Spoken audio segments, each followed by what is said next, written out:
वैसे मैं बताना चाहूंगा सनातन धर्म के लिए मैम पहले जो आगे आए थे वो थे आदि शंकराचार्य। नेक्स्ट देखे तो माहिल्या विवेकानंद और सर अभी हमारे फिलहाल मोदी जी। हमारा वोट उनको है। ये सर 100 साल बाद हमारे आने वाली पीढ़ी उनका इतिहास करेगी। बिल्कुल बिल्कुल। वैसे इस तरफ अगर आप देखोगे तो एक उनका कार्यालय नजर आता है। कार्यालय का नाम है खासगी देवी अहिल्याबाई होलकर चैरिटी ट्रस्ट महेश्वर। ठीक है, मैंने बता रहा जितना भी आप देख रहे हो मैम ये आज भी प्राइवेट प्रॉपर्टी होती है, ना तो अर्पण ना तो गवर्नमेंट, खासगी ट्रस्ट। अच्छा वैसे खासगी का मैंने बताना चाहूंगा मैम, खासगी का मतलब होता है जागीर। अच्छा जो आप जमीन जायदाद देखते हो ना ये होता है, और जो रुपया जो मनी जो होता है वो जेंट्स लोग संभालते हैं, और जो जागीर जो लेडीज का यहाँ होता था।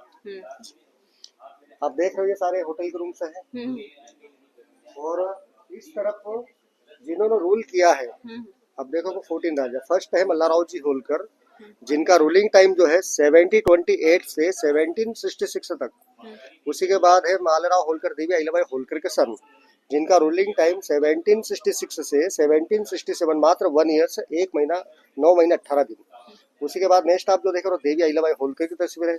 अब इसमें देवी अहिल्याबाई होलकर के जो हस्बैंड थे जिनका नाम था खंडेराव जी होलकर, तो बताना चाहूंगा उन्होंने कभी रूल नहीं किया, वो कभी राजा नहीं बने। वैसे खंडेराव जी होलकर रॉयल फैमिली से थे। उनके जो फादर के एक लौते बेटे मल्लाराव जी होलकर के एक लौते बेटे थे। तो मैम खंडेराव जी होलकर की सर 9 तो उपपत्नियां थी जिन्हें हम पत्नी का दर्जा नहीं देते, रॉयल फैमिली। और 3 उनकी वाइफ थी जिनके साथ उन्होंने मैरिज की थी। परंतु महाराजा मल्लाराव जी होलकर की जो सबसे श्रेष्ठ और जो ज्येष्ठ बहू थी वो थी लोक माता देवी अहिल्याबाई होलकर। खंडेराव जी होलकर राजस्थान गए थे टैक्स वसूलने के लिए कर, तो वहां पर उनका सूरजमल जाट से फाइट हुआ था युद्ध। उस युद्ध का नाम था कुंभलगढ़ युद्ध। तो युद्ध के दौरान 1754 में कैनन बॉल्स तोप का गोला लगने के कारण उनकी डेथ हो गई थी। अब उस समय ऑलरेडी सती प्रथा थी मैम, खुद माँ अहिल्या सती के लिए रेडी थी। वो तो महाराजा मल्लाराव जी होलकर इनके फादर इन लोग, उन्होंने उनको सती जाने से रोका, और जो उनकी 11 जो पत्नियां थी वो सारी की सारी सती चले गए थे इनको छोड़कर। और एक इनकी डॉटर भी थी बेटी जिनका नाम था मुक्ताबाई, जिनका बर्थ 1748। वैसे 1791 में यशवंत राव फाणसे मुक्ताबाई के हस्बैंड, उनके साथ वो खुद सती चले गई इनकी आंखों के सामने। तो काफी इंटरेस्टिंग स्टोरी है। वैसे हमने जो भी देखे मैम, आज हम कहीं भी जाते हैं, अगर मांडू में गया तो वहाँ पर खेलसी नहीं तो अकबर वही चलता है।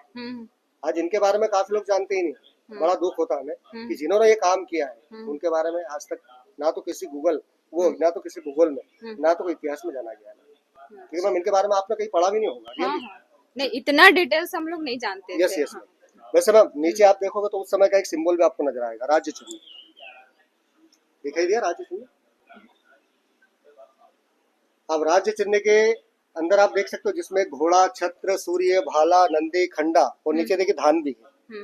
वैसे उसके पहले आपको एक बात और कंफर्म करवाना चाहूंगा कि होलकर राजवंश जो है वो पहले महाराष्ट्र में वीरकर के नाम से आने थे। वीरकर के नाम से ये होल गांव से होलकर, ये होल गांव जेजोरी से दूर नीरा नदी के तट पर। ये पहले खेती क्या करते थे, किसान का काम। खेती होती थी एक तो धान की और एक अफीम की।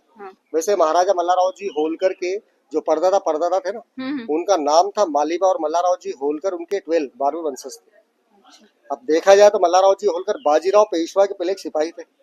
सिपाही के बाद योग्यता उनको अवार्ड दिया गया, जैसे मराठी भाषा में परगंडा कहा जाता है 24। उसके बाद उन्होंने कहीं फाइट कहीं युद्ध जीते।